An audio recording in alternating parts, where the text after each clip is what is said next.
Welcome to the HR Empowerment Podcast, where we will uncover strategies and new insights from HR professionals who discuss up-to-date regulations, best practices, and the most pressing topics like diversity and equity, leadership, dealing with difficult situations, and much more that affect your bottom line and business. Thanks for joining us. All right, Wendy Sellers here, the HR lady, and JC. Dedicated to forging a connection with each and every one of you. It's my pleasure to be back. Welcome back, everybody. We're here talking about the wrongfully named term, quiet quitting. And what we want to dive into a little bit more is two things. One, employers, managers setting boundaries and helping their employees set boundaries. And then we're going to go on to talk about employees doing it on their own, because you're not always going to have that manager that knows what they're doing or that even wants to set boundaries. So you as the employee are going to have to do that on your own. But let's dive into the management side first. Talk to me about that one. Are we to assume that managers want to continue going above and beyond as well? No. Not what I'm finding. Managers are exhausted. I'm a business owner. I don't even have any employees. I have contractors working here and there, but I do most of my work on my own, and I'm exhausted. I don't want to go above and beyond. I want to do the bare minimum. It's not in my soul or in my character to do the bare minimum, which really, really is a struggle for me. Everybody is exhausted this past couple years, this past couple decades, let's face it, but definitely this past couple years. And for many employees, not everybody, but there are many employees that switch to work from home and they don't know how to stop the blur of the line from home and work. How about you, JC? You're working from home, right? Yeah, it's been a nonstop blur, for the past 2-3 years. I think the kitchen and the basement and the living room are well walked by this time. I'll tell you that. I'll tell you that. And when I think about this topic in general, real quick, and then we could most certainly circle back to the managerial discussion. For those who are just joining in right now, it was Amanda Henry. She made a series of videos about this topic on TikTok, actually. And she stated that, quote, "To me, quietly quitting just comes back to setting your boundaries about what your outputs are going to look like at work," end quote. And it kind of grew from there. And there were a lot of other comments and quotes that went from that. And then we also have our personal sanities and our managers that we're working with and our individual situations staying in one location and trying to get things figured out. It has been an interesting time, to say the least. Absolutely. The biggest thing that, it has come to light with me and with my clients who are calling me saying, "Hey, I need help. I'm having turnover, or I'm having productivity issues," or whatever it might be, is that, listen, we put people in management seats that have not been trained to be managers. And I don't say this lightly, and I definitely don't say this to knock anybody who has been put into a management seat, because I was one of those people at one time that I was like, "Hey, you seem, pretty intent on leading this project, this team, go for it. We're here if you need help." But here's the thing that I didn't know. I didn't know that I needed help. I had to wait till something bad happened. And whether that's somebody's quitting, somebody's crying, project not being done, for me to go, "Oh, I'm not being a very good leader right now," but I didn't know that because I had no training. And in the old days, you don't know what you don't know. And the old days, which was like yesterday, but the old days was, you just wing it. But I'm just telling everyone that's listening, you can't wing management anymore. You just can't. The younger people, and I'm not going to go into generations. I'm just saying younger people expect more of us. And you know what? They're kind of right. They should expect us as managers to say, "Hey, I need training. I need help. I need help getting boundaries set up. And I need to feel comfortable to come to you, my manager, to say I'm not doing well, but I don't feel comfortable doing that because I feel my job's at risk if I say that." At the end of the day, one size does not fit all. And setting boundaries for your team might not be what is going to work for setting boundaries for your team 6 months from now, especially if you've got turnover and new employees coming into the fray and establishing themselves inside your box. Yeah. And then, what type of employees do you have, regardless if they're working from home or in person, right? So a lot of this quiet quitting terminology is attacking people that work from home, but it's not just about working from home. Because I can tell you, I have many clients that did not, because of their jobs, construction, manufacturing, engineering, they had to continue going in person to work, 5 days a week, all through the pandemic. And a lot of those clients are experiencing the same thing, which is people just want to do the bare minimum, which is really, they want to do the requirements of their job in the hours that they agreed to and in the training that is available to them, and they don't want to go above and beyond. So this is not just a work from home issue, but there are, positions like if you're a creative writer, for those of you that are listening, say, if you haven't heard our podcast before or from JC or myself, I'm a writer, but not by trade. So I've written 2 books, and I had to really put. You're an amazing writer. Don't even. Thank you. I kind of say what I feel, which sometimes gets me in trouble. So. I'm the guy that just waits for the audiobook. Yeah, that's not coming out yet. Everybody keeps waiting. I'm like, no, because I don't have boundaries on my time. Actually, right. I've set a lot of boundaries on my time in the past year. Yeah. Where I rarely, if ever, work on the weekends now. And that's only taken me 40 some years to do. And that's a good boundary, though. That's a good boundary. Very good boundary, but that means you're not getting an audiobook because that I need peaceful, quiet, uninterrupted time to write or to do something like the audiobook. And that would only, honestly, in my world, in my industry, it would only be on the weekends when most of my clients are not working. And so if you want me to give you the audiobook with my voice, it's going to probably have to happen on a weekend, which means now that Wendy has set boundaries, it's not happening.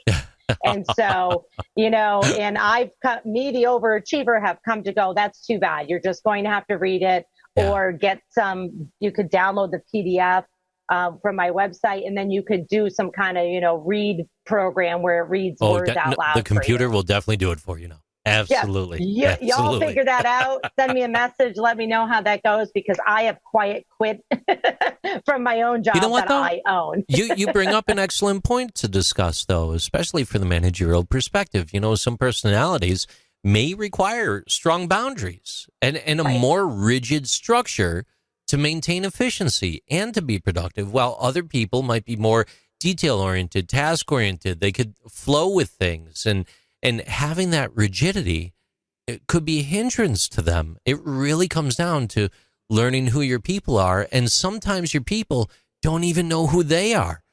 Would you say it took you 40-something years to discover this, and you're only in your 30s? That's shocking. Thanks, JC. No, it is. I know my personality. I knew that for a long time, that I'm an overachiever.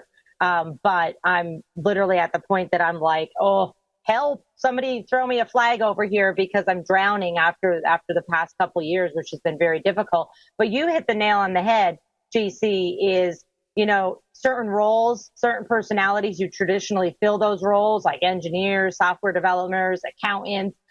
Traditionally, I don't want to put anybody in a box, but traditionally their personalities say we like structure and we like deadlines, and we're going to work backwards towards that. Other personalities, like the writers, the creative, the designers, they can't just wake up, have their cup of coffee and go, yep, today I'm going to be creative. It has to hit them at a moment. And so if you say, no, on Tuesdays, you are to be creative, you're destroying them, because they're like, no, that's not how it works with the creative soul. Yeah. We have to make sure that the manager is saying, okay, well, here's some other tasks you could work on until your creative self kicks in, hopefully tomorrow. I myself, when I'm writing articles or coming up with podcast ideas or trainings, I'll have something on my calendar because I'm a pretty structured person. But if it's something creative on my calendar and I, turn my computer on and I have my cup of coffee that morning and I'm looking at the thing that's on my calendar, I'm like, nope, this is not happening today. My creativity is not kicking in today. So now I have to be able to switch tasks around. if I had a hard deadline on that task, I'd be in trouble. If I didn't have clients who were flexible with deadlines, I'd be in trouble.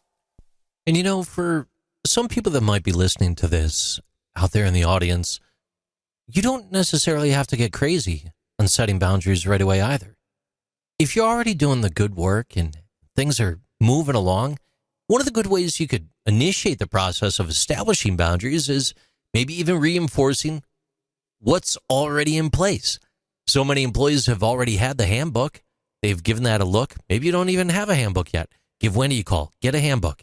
And then once you've got some things in place, take those existing policies and just reinforce them a little bit.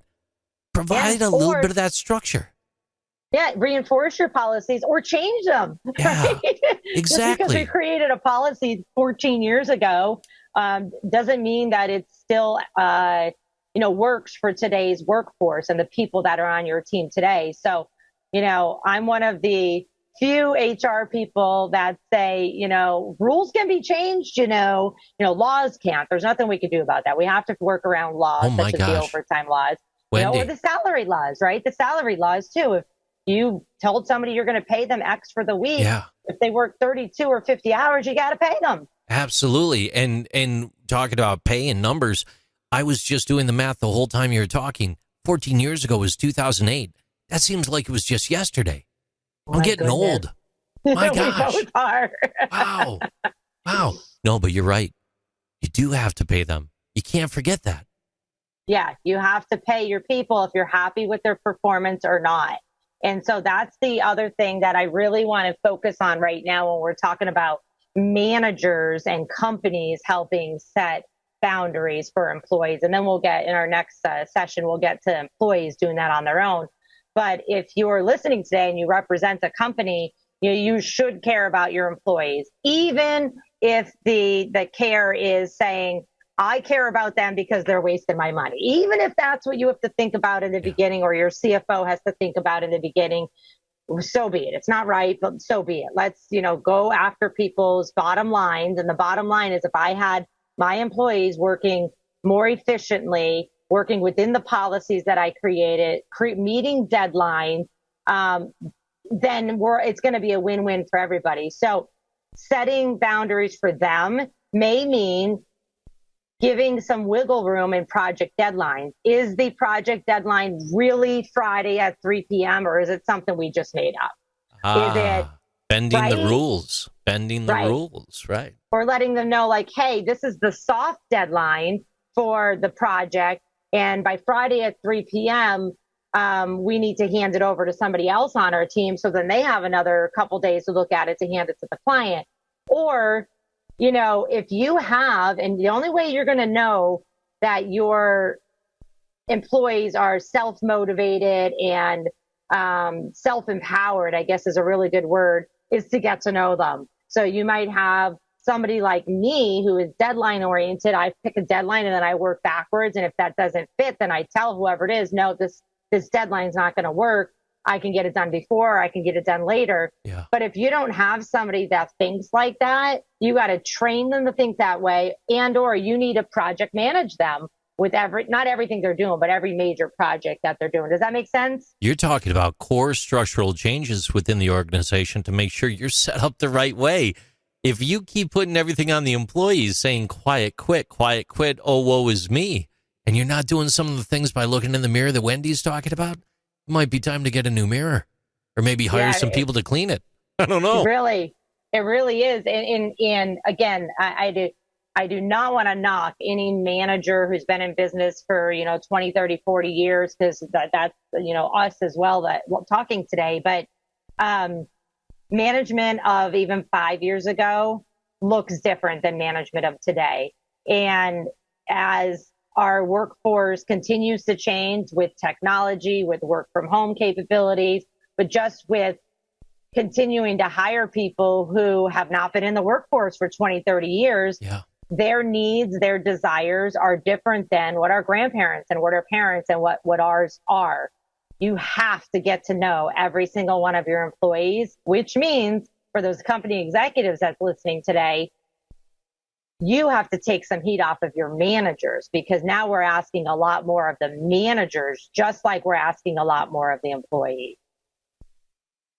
Wise words from a very wise professional. Wendy Sellers, the HR lady, ladies and gentlemen. Wendy, where do you want to go next?